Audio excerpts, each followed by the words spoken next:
Hello साथियों, आप सभी का फिर से स्वागत है मास्टर्स इंग्लिश क्लासेस टीकमगढ़ में।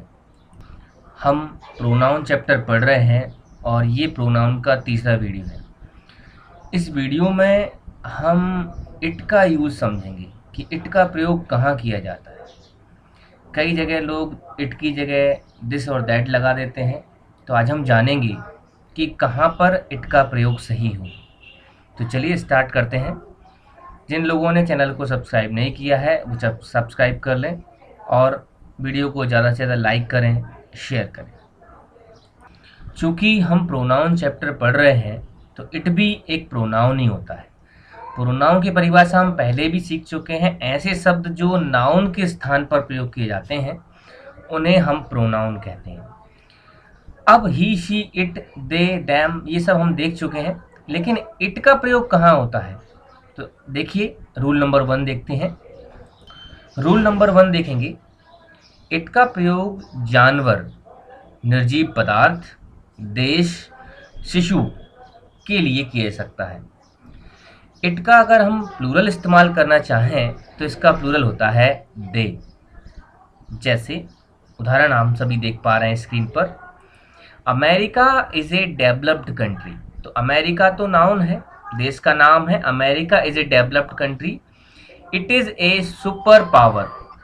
It is a super power. तो इट का प्रयोग किसके लिए हुआ? अमेरिका के लिए। ठीक है, तो देश के लिए हमने इट का यूज किया। चलिए इसी रूल को दूसरे एग्जाम्पल से समझते हैं। दूसरे एग्जाम्पल में लिखा है, Sri Lanka and Pakistan are developing countries, they are facing internal terrorism. अब देखिए यहाँ पर श्रीलंका और पाकिस्तान दोनों के लिए हमने जो इस्तेमाल किया है प्रोनाउन वो यूज़ किया है दे। यानी इट का प्रयोग हम जानवर, निर्जीव पदार्थ, देश व शिशु के लिए कर लेते हैं, लेकिन जब ये चीज़ें प्लूरल होती हैं तो हम इट की जगह दे लिखते हैं। तो ये हमें याद रखना है, फिल इन द ब्लैंक्स में या एरर्स में ये चीज़ आती है। सभी लोग स्क्रीनशॉट जरूर लेते जाएं, एक एक रूल बहुत महत्वपूर्ण है। अब रूल नंबर 2 देखें कि इट का प्रयोग टाइम, वेदर, टेम्परेचर, डिस्टेंस या किसी प्राकृतिक घटना को व्यक्त करने के लिए भी हम करते हैं। जब ऐसा होता है तो इस इट को हम इंट्रोडक्टरी सब्जेक्ट भी कहते हैं। इसका कोई मीनिंग नहीं होता है, बस इन सभी चीज़ों के लिए हम इट का प्रयोग सब्जेक्ट के रूप में कर लेते हैं। उदाहरण देखें,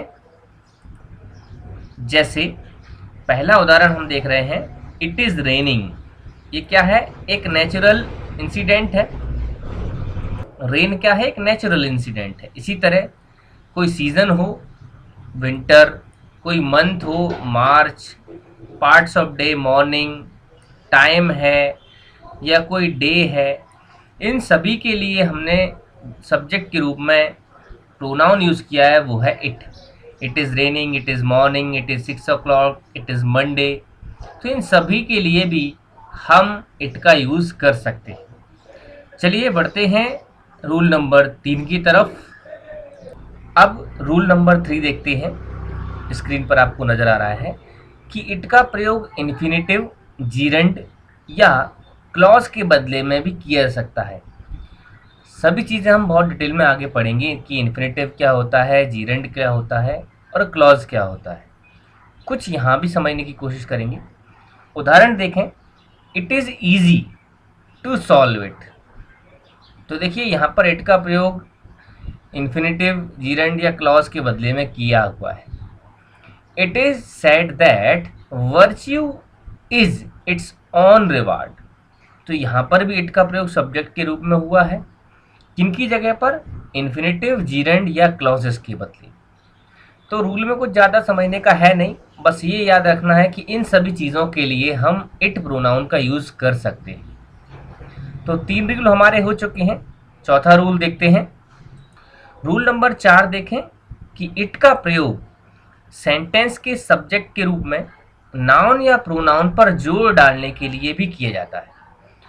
जैसे कि it was he who made this mistake, यानी यह वो था जिसने ये गलती की है। तो देखिए इट किस पर जोर देने के लिए प्रयोग हो रहा है? ही पर।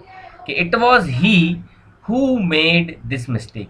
तो जब भी हमें किसी नाउन पर या प्रोनाउन पर जोर देना होता है तब भी हम इट का प्रयोग सब्जेक्ट के रूप में कर लेते हैं।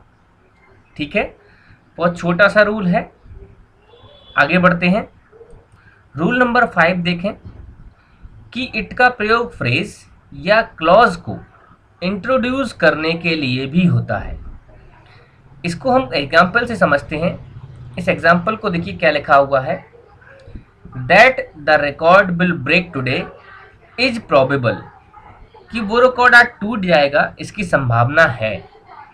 तो इसको इंट्रोड्यूस करने के लिए हमने इट का सहारा, लिखिए नीचे वाले सेंटेंस में कैसे इट का प्रयोग किया है, इट इज प्रोबेबल। देखिए इस पूरे सेंटेंस की जगह हमने लिख दिया है इट, इस क्लॉज की जगह हमने इट इस्तेमाल कर लिया है। It is probable that the record will break today, कि ये संभावना है कि आज ये रिकॉर्ड टूट जाएगा। ठीक है, तो हम पूरे फ्रेज या क्लॉज की जगह भी इट का प्रयोग कर सकते हैं उसको इंट्रोड्यूस करने के लिए। ठीक है, आगे बढ़ा जाए। अब बात करते हैं कि डिफरेंस क्या है दिस में और इट में। बहुत से लोग इट की जगह दिस लगा देते हैं, तो देखिए इसमें डिफरेंस क्या है कि दिस का प्रयोग किसी व्यक्ति, वस्तु के नाम, पहचान, परिचय या निकटता आदि का बोध कराने के लिए होता है, ना कि इट का। मतलब जब मुझे पास की कोई वस्तु बतानी होती है तो मैं दिस का यूज़ करता हूँ, ना कि इट का। जैसे कि दिस इज़ आ बुक, तो यहाँ पर मैं इट इज़ अ बुक नहीं लिख सकता हूँ। ठीक है, इसी तरह दिस इज़ आ पेन, यहाँ पर मैं दिस ही लिखूँगा अगर मैं पास की वस्तु कोई बता रहा हूँ, यहाँ पर इट का प्रयोग गलत हो जाएगा। ठीक है, इट का प्रयोग दूसरा इसी का जो अंतर है वो ये है कि इट का प्रयोग समय, दूरी, मौसम आदि का बोध कराने के लिए होता है, ना कि दिस का। तो समय, दूरी, मौसम आदि के बोध कराने के लिए हम इट का यूज़ करेंगे, दिस का यूज़ नहीं करेंगे। जैसे इट इज़ 10 AM, तो इट से मैं समय बता रहा हूँ, यहाँ पर दिस नहीं लगा सकता, दिस इज़ 10 AM, ये गलत हो जाएगा। इसी तरह it is winter, it is night.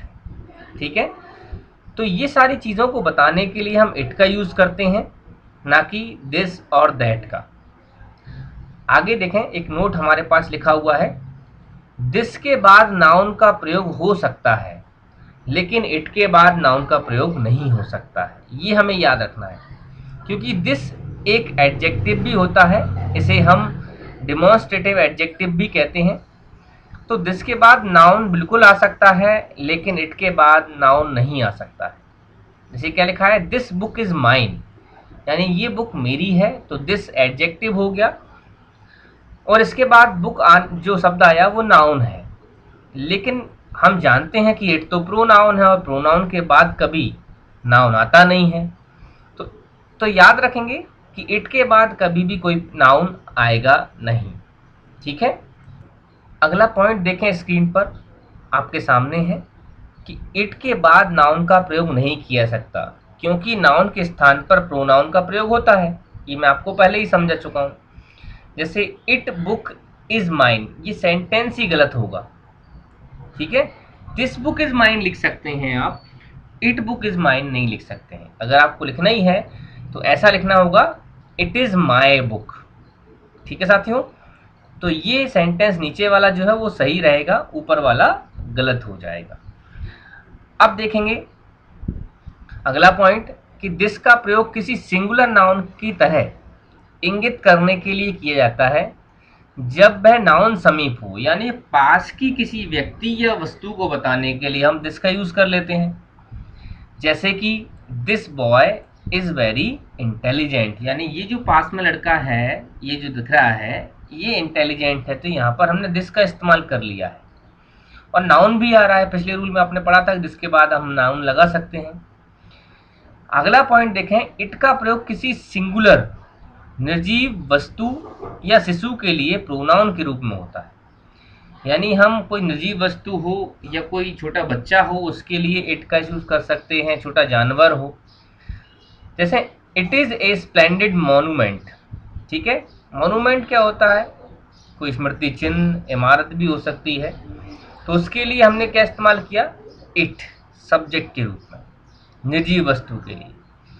आगे लिखा है दिस के बाद नाउन का प्रयोग हो सकता है, ये हम पहले ही डिस्कस कर चुके हैं, जैसे कि दिस बुक इज माइन।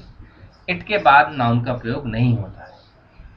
अगले वीडियो में हम जानेंगे पर्सनल प्रोनाउन तो हम पढ़ ही चुके हैं। उसके बाद हम देखेंगे पजेसिव प्रोनाउन के यूज।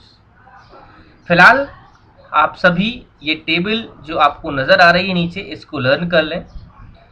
ये नॉमिनेटिव केस में जब कोई प्रोनाउन लिखा जाता है तो उसे हम ऐसे लिखते हैं। पजेसिव केस में कोई प्रोनाउन लिखा जाता है तो उसे हम ऐसे लिखते हैं। और पजेसिव प्रोनाउन में जब कोई प्रोनाउन लिखा जाता है तो उसे हम कुछ इस प्रकार लिखते हैं। जैसे नॉमिनेटिव केस में हमने पिछले वीडियोस में जाना था, आई होता है और आई जब पजेसिव में ले जाते हैं तो माय हो जाता है। लेकिन ये एडजेक्टिव होता है, ये याद रखना है, पजेसिव एडजेक्टिव होता है। और ये पजेसिव प्रोनाउन, पजेसिव एडजेक्टिव और पजेसिव प्रोनाउन में ये अंतर होता है कि पजेसिव एडजेक्टिव के बाद हमेशा नाउन आता है, ये याद रखेंगे।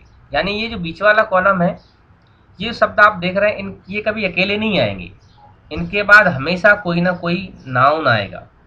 और पजेसिव प्रोनाउन हम सब्जेक्ट में भी यूज कर सकते हैं, ऑब्जेक्ट में भी यूज कर सकते हैं, और साथ ही ये कभी भी नाउन के साथ नहीं आते, यानी इनके बाद कभी भी नाउन नहीं आता है, क्योंकि हम जानते हैं कि प्रोनाउन आता ही नाउन की जगह।